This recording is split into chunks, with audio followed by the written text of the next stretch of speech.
Hello everyone, welcome to For Nurses Preparation YouTube channel. I am Neeraj Kumar Kaithal. आज की इस class में हम बात करेंगे सेल एंड टिश्यूज के बारे में. Let's begin. सेल हमारे शरीर की स्ट्रक्चरल एंड फंक्शनल यूनिट कही जाती है. सेल एक लिविंग थिंग है जो कि बॉडी की स्ट्रक्चरल एंड फंक्शनल यूनिट कहलाती है. स्ट्रक्चरल एंड फंक्शनल यूनिट का मतलब हो गया कि सेल आपस में जुड़कर पूरी बॉडी का निर्माण करती हैं. सेल आपस में जुड़कर टिश्यूज बनाती हैं. टिश्यूज आपस में जुड़कर ऑर्गन बनाते हैं.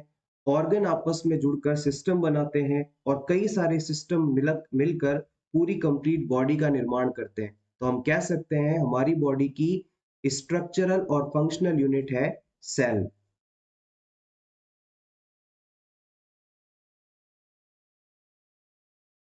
सेल को हम तीन पार्ट्स में डिवाइड कर सकते हैं. सेल के तीन पार्ट्स हो सकते हैं. कौन कौन से? सबसे पहले आप नोट कर सकते हैं प्लाज्मा मेम्ब्रेन. Plasma membrane. फिर आप नोट कर सकते हैं साइटोप्लाज्म.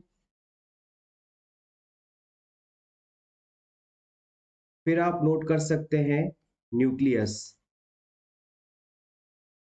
सेल के हमने तीन पार्ट्स बना दिए. जैसे मान लीजिए ये आपकी कोई सेल है. This is the cell. इस सेल के जो बाहर वाली ये स्ट्रक्चर आप देख रहे हैं ब्लैक कलर से ड्रॉ, ये प्लाज्मा मेम्ब्रेन हो गई. और इसके बीच में सेंटर के अंदर ये आपका न्यूक्लियस हो गया जो कि कंट्रोलर ऑफ सेल के नाम से जाना जाता है. और इसके बीच में जो फ्लूइड भरा हुआ है, लिक्विड कंटेंट मौजूद रहता है, इसे हम साइटोप्लाज्म का नाम देते हैं. तो हम कह सकते हैं बॉडी की structural and functional unit cell कहलाती है. और इस सेल को हम तीन पार्ट्स में डिवाइड करके स्टडी कर सकते हैं.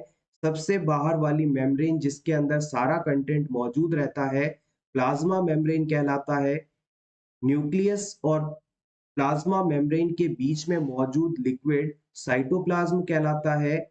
और सेल के बिल्कुल सेंटर में मौजूद स्ट्रक्चर न्यूक्लियस कहलाती है जिसके अंदर सेल का जेनेटिक मटेरियल मौजूद रहता है, क्रोमोसोम्स मौजूद रहते हैं. और ये न्यूक्लियस सेल की सबसे बड़ी स्ट्रक्चर है और पूरी सेल को कंट्रोल करने का काम करती है. आइए अब हम बात करेंगे साइटोप्लाज्म के बारे में. साइटोप्लाज्म काफी इंपॉर्टेंट है, इसके बारे में हम बात करेंगे.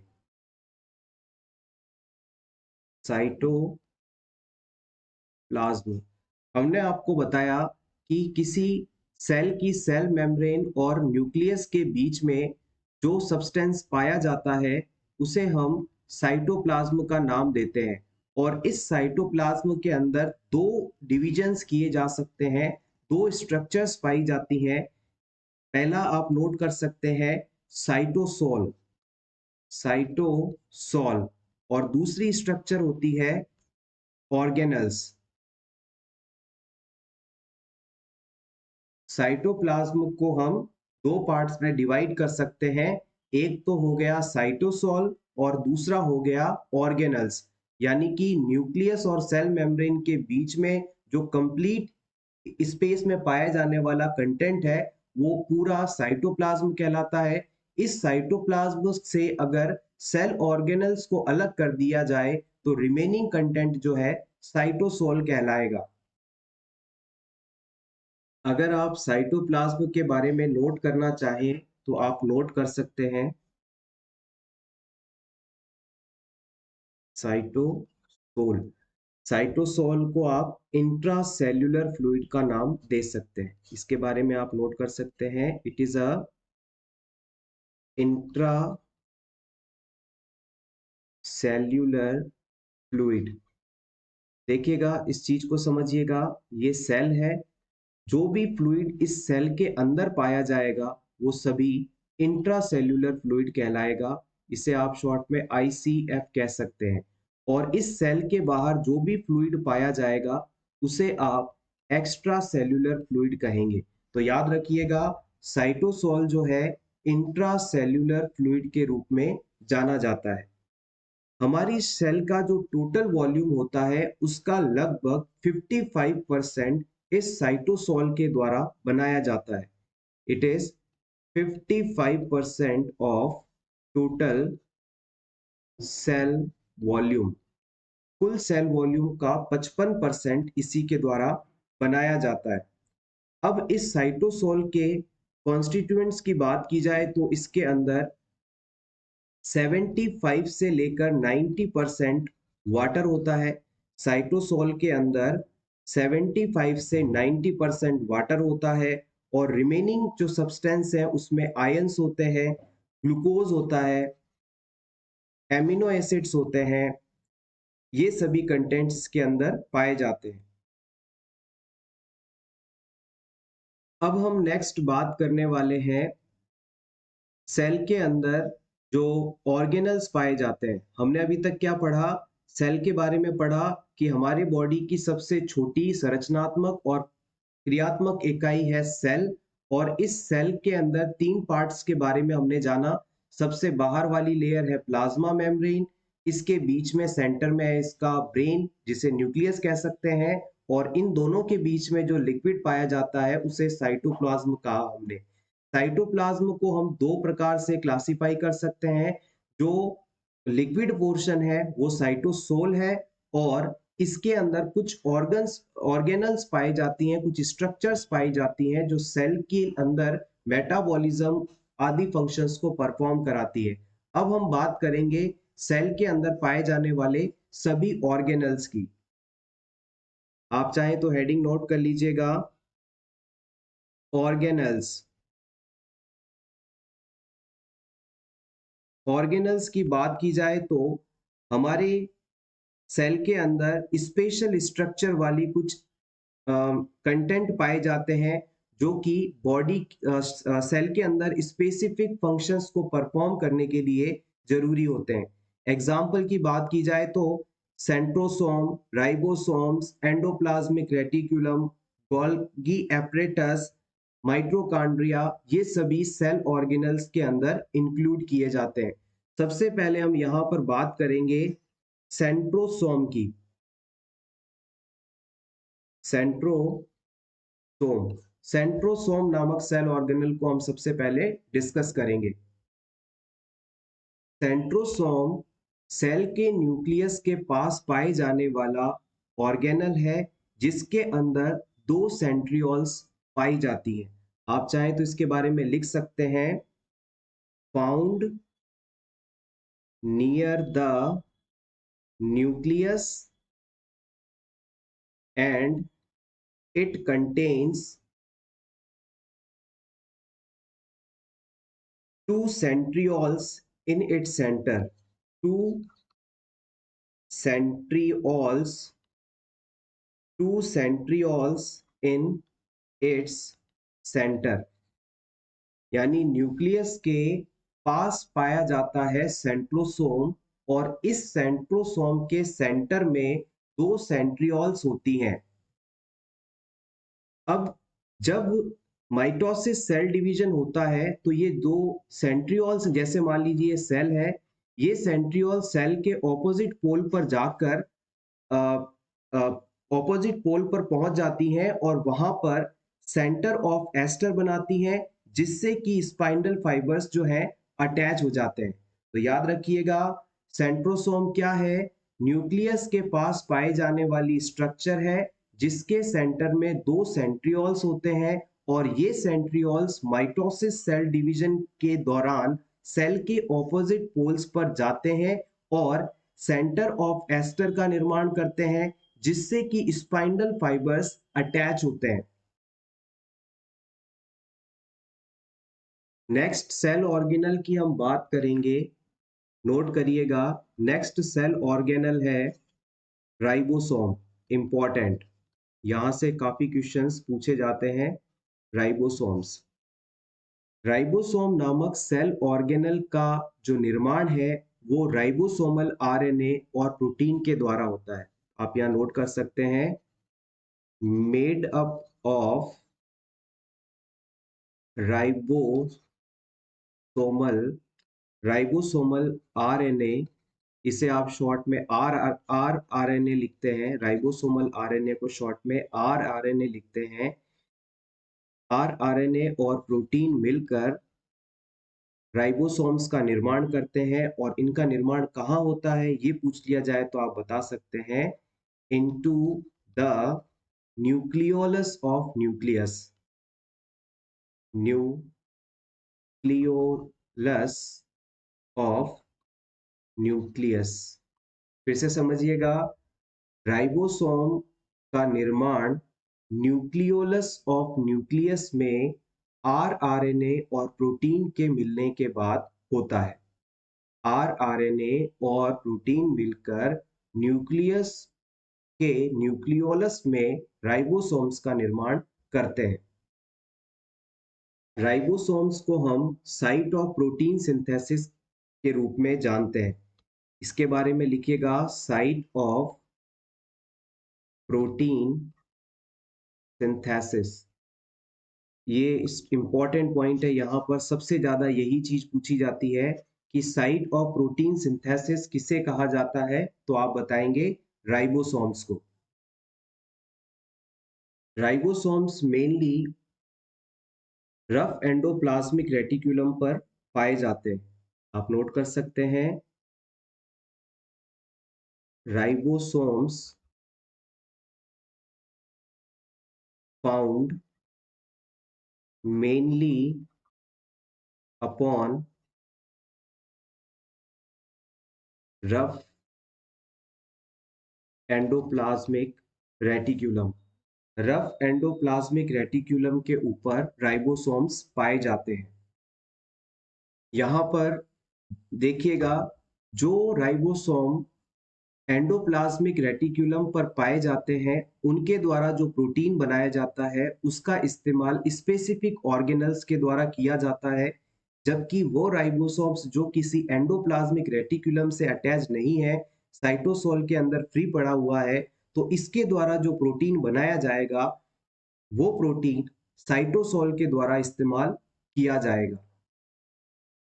इसके अलावा कुछ राइबोसोम्स माइटोकॉन्ड्रिया के ऊपर भी पाए जाते हैं, और यहाँ पर इस राइबोसोम्स के द्वारा बनाए गए प्रोटीन का इस्तेमाल राइबो माइटोकॉन्ड्रिया द्वारा किया जाता है, और इसे आप माइटोकॉन्ड्रियल प्रोटीन के नाम से भी जानते हैं।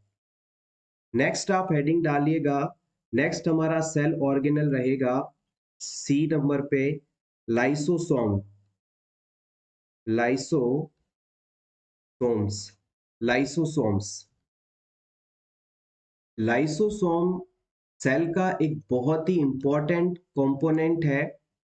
ये इंट्रासेल्यूलर डाइजेशन से रिलेटेड है।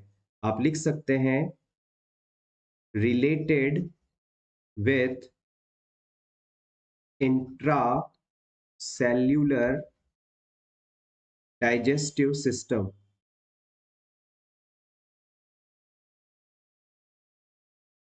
यानी कि सेल के अंदर किसी भी सब्सटेंस को डाइजेस्ट यदि करना है तो उसके लिए लाइसोसोम्स फंक्शन करता है।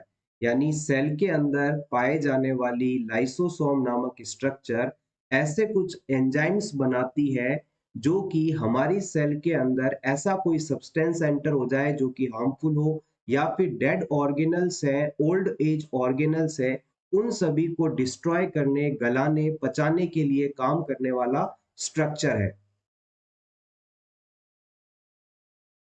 नेक्स्ट नोट करिएगा, सेल ऑर्गेनल का नाम है डी नंबर पर एंडोप्लाज्मिक रेटिकुलम।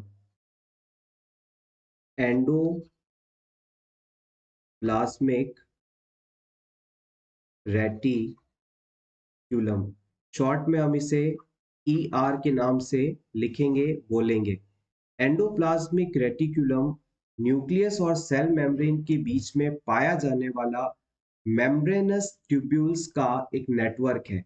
यानी कि ट्यूब लाइक स्ट्रक्चर्स जो कि मेम्ब्रेन बाउंड होती हैं, उनका बना हुआ एक नेटवर्क है। एंडोप्लाज्मिक रेटिक्यूलम साइटोसोल के अंदर पाए जाने वाली स्ट्रक्चर है जो कि मेम्ब्रेन बाउंड ट्यूब्यूल्स का एक नेटवर्क होती है। एंडोप्लाज्मिक रेटिक्यूलम जो है दो प्रकार की होती है। पहला होता है smooth endoplasmic reticulum. Smooth endoplasmic reticulum के ऊपर राइबोसोम्स नहीं पाए जाते, राइबोसोम्स एब्सेंट, और इनका काम होता है to form to to form lipid and steroids, lipid and steroids. हमारी जो एंडोप्लाज्मिक रेटिक्यूलम है, ईआर है, ये दो प्रकार की होती है, जिसमें सबसे पहला टाइप है स्मूथ एंडोप्लाज्मिक रेटिक्यूलम। इस प्रकार की एंडोप्लाज्मिक रेटिक्यूलम पर राइबोसोम्स एब्सेंट होते हैं और इनका काम होता है लिपिड और स्टेरॉइड हार्मोन का सिंथेसिस करना। स्टेरॉइड हार्मोन के एग्जाम्पल की बात की जाए तो इसमें एस्ट्रोजन हो सकता है, टेस्टोस्टेरोन आदि हो सकते हैं। नेक्स्ट आप हेडिंग लिखिएगा सेकेंड टाइप की एंडोप्लाज्मिक रेटिक्यूलम, इसे आप रफ एंडोप्लाज्मिक रेटिक्यूलम कहते हैं। रफ एंडोप्लाज्मिक रेटिक्यूलम, इसके ऊपर राइबोसोम्स प्रेजेंट होते हैं, राइबोसोम्स प्रेजेंट। और राइबोसोम प्रेजेंट है तो हमें पता है कि ये प्रोटीन का निर्माण करते हैं, प्रोटीन फॉर्मेशन एंड ट्रांसपोर्टेशन। यानी कि रफ एंडोप्लाज्मिक रेटिक्यूलम के ऊपर राइबोसोम्स पाए जाते हैं और ये राइबोसोम्स प्रोटीन का निर्माण करते हैं और उसका ट्रांसपोर्टेशन करते हैं। नेक्स्ट सेल ऑर्गेनल का नाम नोट करिएगा, हेडिंग ई लिखिए, इसे आप गोल्गी कॉम्प्लेक्स के नाम से जानते हैं। गोल्गी कॉम्प्लेक्स कह दीजिए, गोल्जी कॉम्प्लेक्स कह दीजिए। गोल्जी कॉम्प्लेक्स लगभग सभी सेल्स के अंदर पाए जाने वाली स्ट्रक्चर है, ऑर्गेनल है। ये एक thin membranous sac like organ होती है। आप लिख सकते हैं इसके बारे में, thin membranous sac like organ, sac like organ. पतली झिल्ली वाली सैक लाइक स्ट्रक्चर होती है, थैलीनुमा संरचना होती है। इसका मेन काम होता है processing packaging of protein during their transportation. ये फंक्शन लिख लीजिए, function processing and packaging of protein during transportation.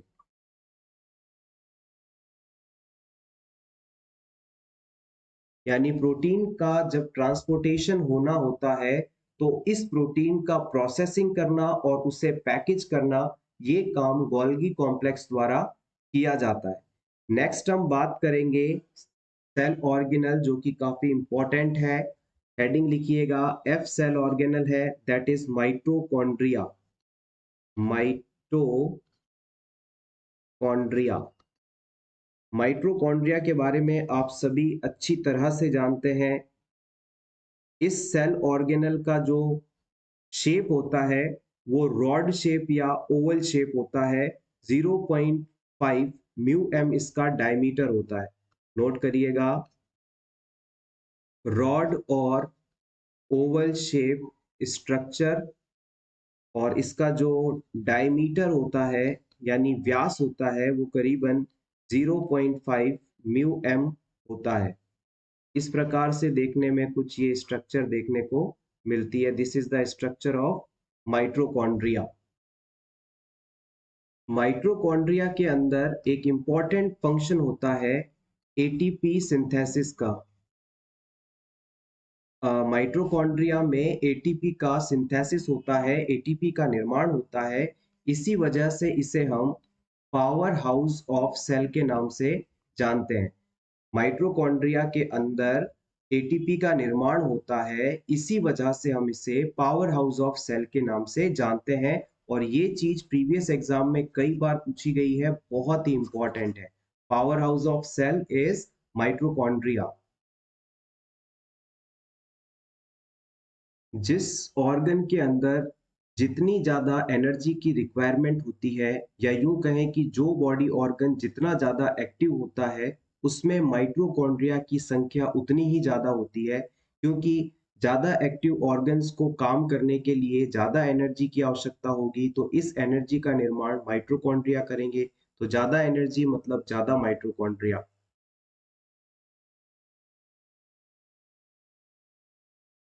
Next हम बात करेंगे न्यूक्लियस की।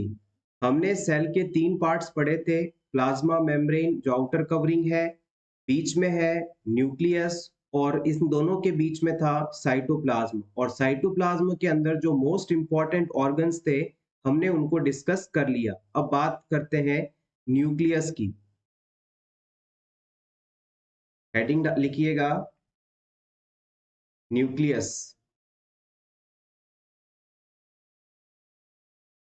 न्यूक्लियस न्यूक्लियस के बारे में आप लिख सकते हैं, सेल के सेंटर में पाया जाने वाला सबसे बड़ा ऑर्गेनल जो कि जेनेटिक मटेरियल यानी क्रोमोसोम रखता है। आप नोट करें इसके बारे में, Oval shaped large organ organelle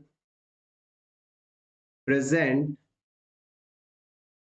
at the center of cell that contains genetic material। Genetic material, और जेनेटिक मटेरियल क्या होता है आप जानते ही हैं, क्रोमोसोम। क्रोमोसोम्स को आप गुणसूत्र कह सकते हैं। तो हमारे सेल के सेंटर में पाया जाने वाला बड़ा ओवल शेप्ड ऑर्गेनल जिसमें क्रोमोसोम्स पाए जाते हो, न्यूक्लियस कहलाता है। इसे आप कंट्रोलर ऑफ सेल के नाम से भी जानते हैं, कंट्रोलर ऑफ सेल। हमारे जो क्रोमोसोम्स होते हैं, इन क्रोमोसोम्स पर जीन पाए जाते हैं। Genes are found upon chromosomes. Chromosomes के ऊपर जीन्स पाए जाते हैं, और जीन्स हमारे जेनेटिक इंफॉर्मेशन को रखते हैं। और किसी भी सेल के अंदर पाए जाने वाली कंप्लीट जेनेटिक इंफॉर्मेशन को हम जीनोम कहते हैं। और याद रखिएगा, हमारे एक सेल के अंदर या ह्यूमन जीनोम के अंदर टोटल 30,000 जीन्स पाए जाते हैं। आप इसके बारे में चाहें तो नोट कर सकते हैं। Complete genetic information present in a cell और an organism called genome. Complete information, complete genetic information, complete genetic information present on a cell called genome। और आप यहाँ पर हाईलाइट कर लीजिएगा इस पॉइंट को, human genome contains 30,000 genes. Human genome contain 30,000 genes. हमारा जो जीनोम है उसमें टोटल 30,000 जीन्स पाए जाते हैं। इंपॉर्टेंट है, पूछा जा सकता है। नेक्स्ट अब हम बात करेंगे टिश्यू के बारे में। नेक्स्ट हमारा टॉपिक यहां से शुरू होगा, tissue. Group of cells togetherly form a structure and do a particular function known as tissue। आप कह सकते हैं, group of cells that perform particular function called tissue। यानी कोशिकाओं का एक समूह जो कि किसी एक विशेष पर्टिकुलर फंक्शन को परफॉर्म करता हो, टिश्यू कहलाता है। टिश्यू को हम टोटल 4 प्रकार से क्लासिफाई कर सकते हैं। आप चाहे तो यहाँ हेडिंग नोट कर सकते हैं। स्ट्रक्चर और फंक्शन के बिहाफ पर टिश्यूज को हम 4 ग्रुप में क्लासिफाई कर सकते हैं। 4 types of tissues according to their structure and function। कौन कौन से होते हैं ये नोट करते हैं। सबसे पहले होता है एपिथेलियल टिश्यू। फर्स्ट है एपिथेलियल एपिथेलियल टिश्यू। सबसे पहले है एपिथेलियल टिश्यू। सेकंड नंबर पर आता है कनेक्टिव टिश्यू। थर्ड नंबर पर आएगा मसल टिश्यू। और लास्ट आपका है फोर्थ नंबर पर नर्वस टिश्यू। ये 4 प्रकार के टिश्यूज होते हैं, epithelial, connective, muscle, nervous. One by one सभी के बारे में डिस्कस करते हैं। सबसे पहले आप हेडिंग लगा सकते हैं एपिथेलियल टिश्यू।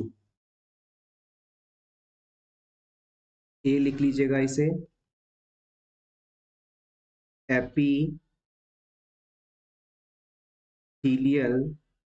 टिश्यू।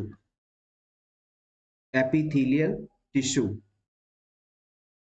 हमारे बॉडी के जो एपिथेलियल टिश्यूज हैं, ये हमारे बॉडी के सबसे बाहर वाली जो कवरिंग होती है, जिसे आप एपिडर्मिस नाम से जानते हैं, उसका निर्माण करते हैं।